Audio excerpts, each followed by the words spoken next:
Seksimurhaajat olivat niin yleisiä, ettei Arne Heliekka päässyt etusivulle murhattuaan 230 poikaa. Ja mut tunnetaan paremmin saatanan. Vittu mä oon paljain käsi, tiiäksä? Vittu mä oon paljain käsi pistänyt pokaan monen matalaksi, perkele. Vittu mä oon tuolla kotikaupungissa Porissa, saatana, vetänyt paljalla nyrkillä monelta kundilta hengen vittu, tiiäksä? Sen jälkeen kun mä oon hakannut ne vitun kundit hengeltä, niin mä oon yleensä ottanut slarban esiin ja tunkenut sen perseeseen sille saatana pohjia myöten.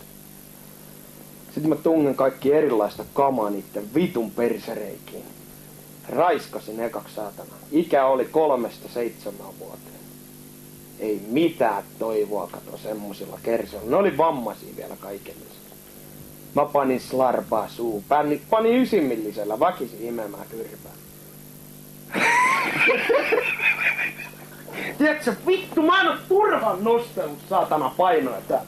Siihen voi tulla kuka vaan roikkua. Kaita rintalia. Saatana, kaikki tuolla. Kaikki! Haastattelun jälkeen kuvaajan ja äänittäjän veriset ruumiit löydettiin vankilan vierailuhuoneesta.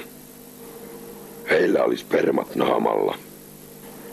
Arne Heliekka oli läheisen pöydän luona suorittamassa anaaliyhdyntää heidän irtirevittyjen perseittensä kanssa.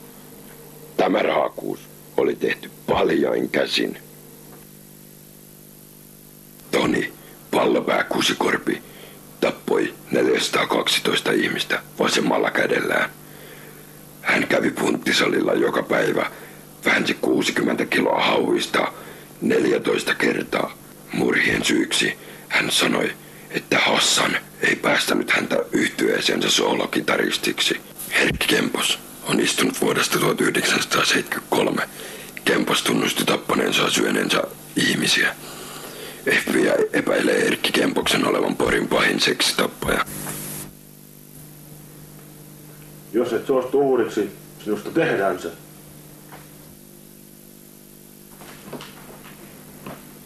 Kaikki alkoi tavaroiden rikkomisella. Sitten mä siirryin niinku seuraavaksi tuollaisiin pikkueläimiin ja sillä sit niinku siitä siirtyi ihmisiin ja mä olen aina halunnut tappaa äitini.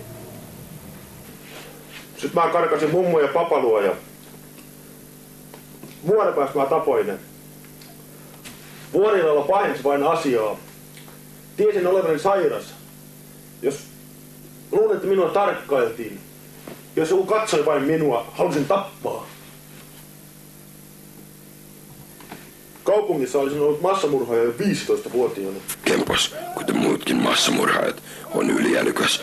AO-määrä 198 on vankilan paras sokeiden kirjojenlukija. Erkki Kempos otti liftareita autonsa ja tappoi heidät raivolla. Ruumilta hän leikkasi päät irti ja nukkui irtopäiden kanssa. Hänen äitinsä ollessa työssä Kempos hautasi ruumiin kaatopaikalla. Olin pelokas kuin kani, kunnes ei ollut paikkaa mihin mennä. Vankila kiersi Erkki Kemposta tapaamasta äitiään enää koskaan. Vankilan kiellosta huolimatta hänet päästettiin äitinsä luo. He eivät kysyneet edes äitini mielipidettä. Hänestä juoruttiin. Hän käytti 3 avimesta loppuun. Hän teki se vasaralla, leikkasi pään ja kädet irti ja heitti äänijänteet roskiin ja heitteli irtopäähän tikkaa. Siinä ei ollut mitään seksuaalista ja me käytiin vaan katsomassa hypoja elokuvissa ja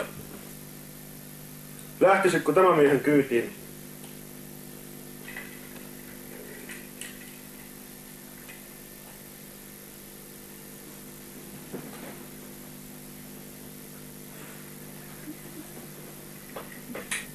Ensimmäinen uhrini oli 19-vuotias. Seuraava oli 18-vuotias. Huomasin tekeväni asioita parantaakseni olemustani seksikokeiluilta. Ei se ole, kenen vittu viikset nää on. Työsin ankeriasta peräaukkoon ja vastaavia lyijykynää korvan taakse. Vittusi. Sekosin tyttöihin, jolla ei samannäköiset kasvot kuin minulla. loppujen lopuksi olen suomalainen, tapoin suomalaisia, olen ihminen, tapan ihmisiä. Tein sen omassa yhteiskunnassani.